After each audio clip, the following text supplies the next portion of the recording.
Hello everybody, I am Tom and you are watching me play Path of Exile 2. So today we've got a upcoming changes and improvements blog that they've put out for Path of Exile 2. I've yet to read this is going to be kind of a blind reaction from my part reading it, and we're going to go over the whole thing. I might put a TLDR at the end. If you want to just skip to the end, I'll have a TLDR of the kind of the major points. Alright, for the TLDR, they're going to be adding more checkpoints and allow you to teleport between the checkpoints. They are making respecking cheaper, particularly at higher levels, so it doesn't ramp as high. Trials of the Secomers, it is going to get a lot easier in multiple different ways. I'm not going to go over them, I already have.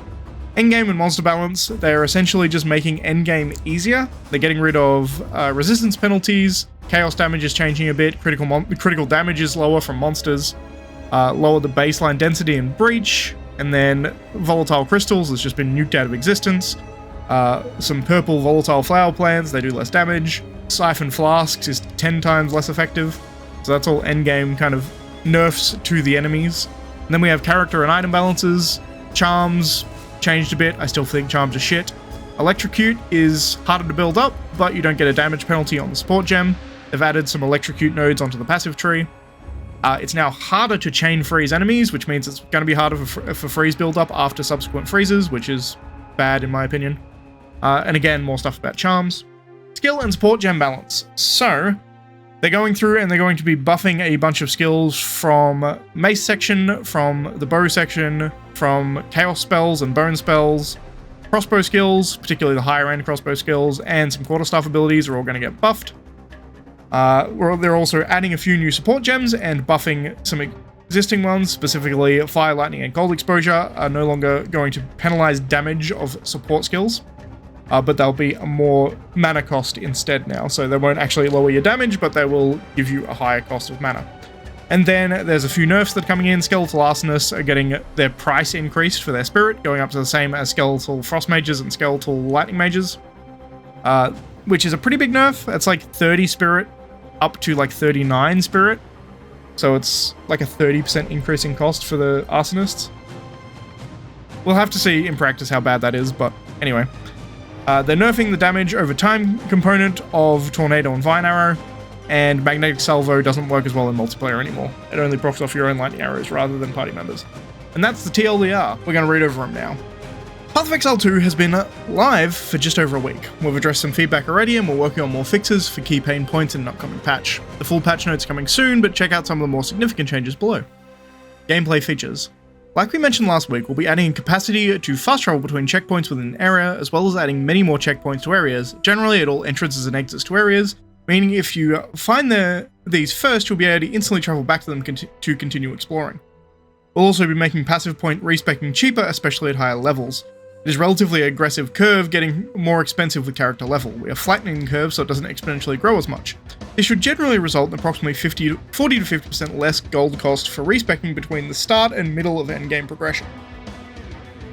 This is good, I guess. I haven't really done a big enough respec to be able to see whether or not this is actually necessary, but I feel like, particularly with the way they're nerfing things, if you're going to be nerfing things, you should be able to allow people to respec, because like if people were doing that cast on crit comet build, or meteor build, or whatever it was, comet, the ice comet.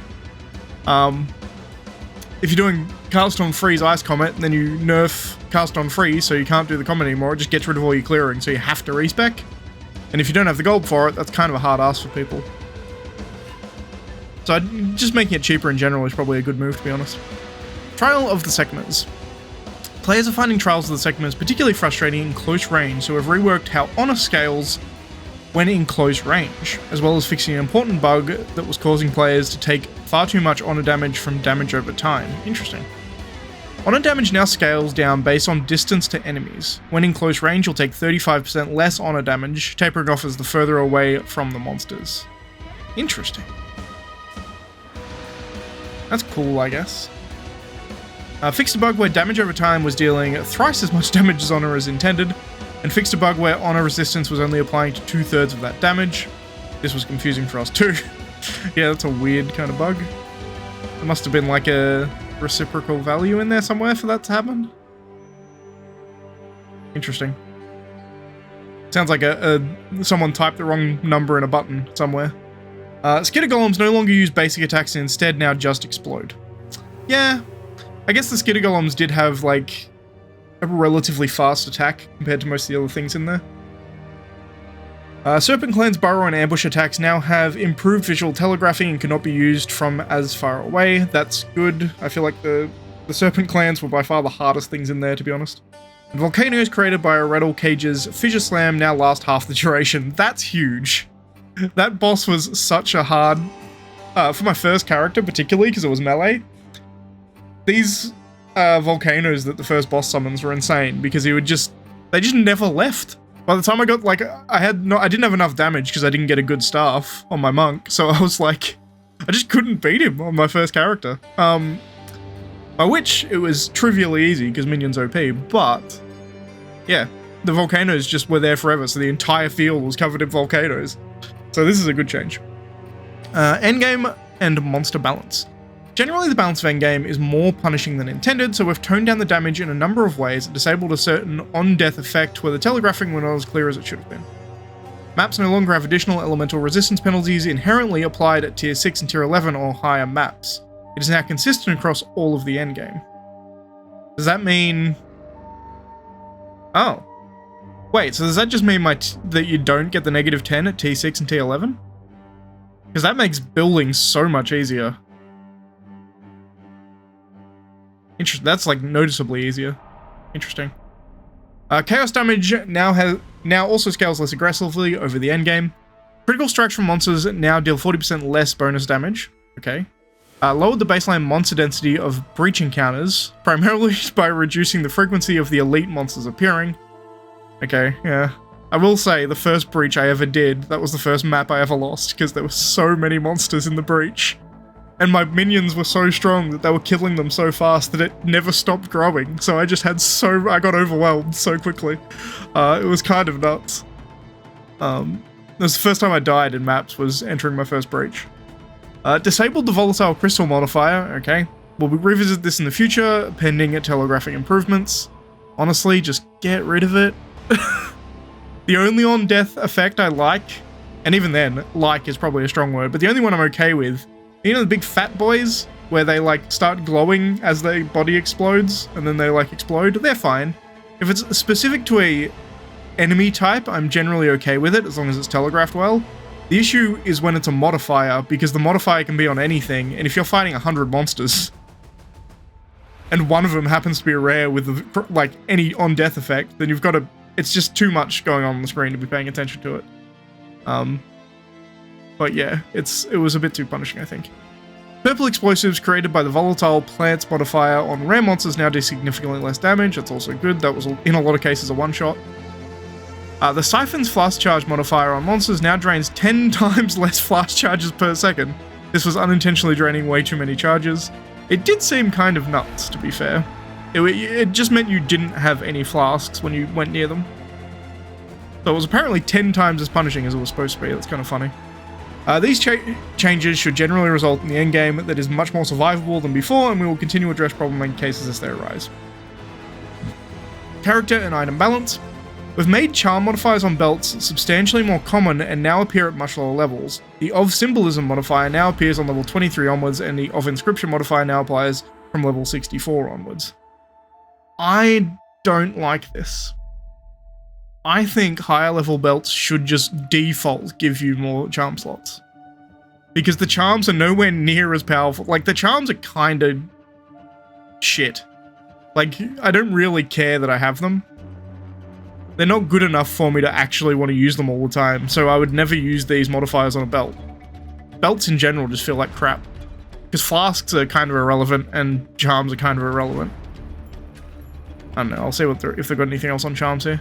Electrocute is now 25% harder to build up, but the damage penalty has now been removed from the support gem. Okay. Yeah, okay. Fair enough. Adding a new lightning damage and electrocute cluster to the passive tree in between the ranger and monk sections. That makes sense, I suppose.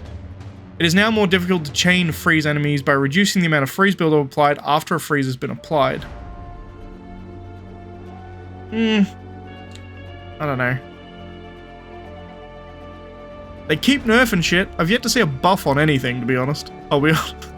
Like, I guess here, I suppose, is kind of a buff, but like specific build-wise, they tend to never be buffing anything. The Hunter's Talisman notable now grants +1 charm slot. This small passive skill leading up to it now grants the stat is formerly gave. The small passive skills leading up to it now grant the stat it formerly gave. The charm helper text has been updated to indicate that you cannot have more than 3 charm slots unlocked, so that we can add more sources of it in the future. I don't know, man. Maybe I'm dumb, but it feels like charms are pointless. Like, I don't care about them at all. I'll be perfectly honest. Skill and support gem balance. Since launch, we've unfortunately had to nerf a few skills that were far too overpowered. How do we define overpowered? Basically, it's a situation in which a certain skill is so powerful that players feel no other method of playing the game is viable. Yes, but a lot of them... Like, look, some of them were overtuned, but a lot of the shit you're nerfing, I feel like is perfectly fine to be at that power. Other shit just needs to be as that powerful, you know? Generally speaking, we are trying to do this in a way that doesn't make a build bad, but we can make mistakes. Ideally, any true meta shifting changes will only happen at the start time as a content patch with a new league to play in. Sure, that's fine. But this doesn't mean we haven't been looking at underpowered skills and support gems. We've got a number of changes planned that should improve some of these skills. Full list of changes will be in the patch notes, but here is a sample of what you can expect. Improvements to Rolling Slam and all shield skills in the mace section, improvements to various bow skills, especially the skills used to generate frenzy charges, improvements to bone spells and chaos damage over time spells in the occult section, improvements to various crossbow skills, especially those at higher tiers, improvements to some of the underachieving quarterstaff abilities. I mean, that's good. As I was saying, they tend not to be buffing anything, but it looks like they are doing some buffs, but I don't know. The nerfs seem like hard nerfs. Alongside all of these skill gem improvements, we've also done a pass over the support gems, where we've added 2 new supports and removed or lessened the penalties of many others, notably the fire, lightning, and cold exposure supports. Added the Tremors support gem, which can be used to give up to multiple more aftershocks to skills with a damage penalty. Added the Bidding support gem, which can be used to give more damage to the command skills of supported minions. Interesting. I don't think I'd use that, but it's interesting. Fire exposure, lightning, and cold exposure support gems no longer penalize damage of supported skills. They now have a mana cost multiplier of 120%. That's very good. There are also some notable nerfs for a few of the remaining overachieving skills. Skeletal Arsonist spirit costs now match the other 2 skeletal mages. This should result in a slight decrease in the number of Arsonists at high level. That sucks, it's nerfing my build. However, making the cost the same as the other 2 skeletal mages. That is like nearly a 30% increase in spirit cost. It's actually pretty substantial. We'll have to see how badly that nerfs me, but that seems actually pretty bad, to be honest. I was actually thinking, if anything, you would want to do the opposite. You would want to make it more viable for me to use Storm Sorcerers or Cold Mages by doing the opposite and making them cheaper. But, I don't know, we'll see. A nerf to the damage over time component of very high spell levels of Tornado and Vine Arrow. These were never intended to be dealing damage themselves, but more so act in a way for other skills to propagate damage. I disagree with this fundamentally. You should be able to make any skill just into a damage skill if you put enough into it. And if you're leveling the shit out of the gems, then why not? But whatever. Magnetic Salvo can now only use your stuck lightning arrows as opposed to those created by your party members. I guess that's just balancing probably 6-man shit, because it's probably broken as hell with 6 people, I would assume. I care less about this one because I very rarely play multiplayer. As we wind down from the holiday season, we wanted to thank you all for the most successful launch so far. We could not have done it without all of your support. A lot of our team will begin to take some much needed rest over the next few days, but we will look forward to getting back to you in the new year, refreshed and ready for an exciting year of development in 2025. Happy holidays, Exiles. Cool. Well, that's certainly interesting. Right now, I'll do a TLDR for those who want to skip. I'll probably have moved this to the front of the video rather than the end of the video, but we'll just go over the key features, so if people just want to watch that and leave, they can. Alright, and with that, we're going to be done. If you like the video, please leave a like, subscribe, all that kind of jazz, and I'll see you next time with more Path of Exile, I think. Bye, guys.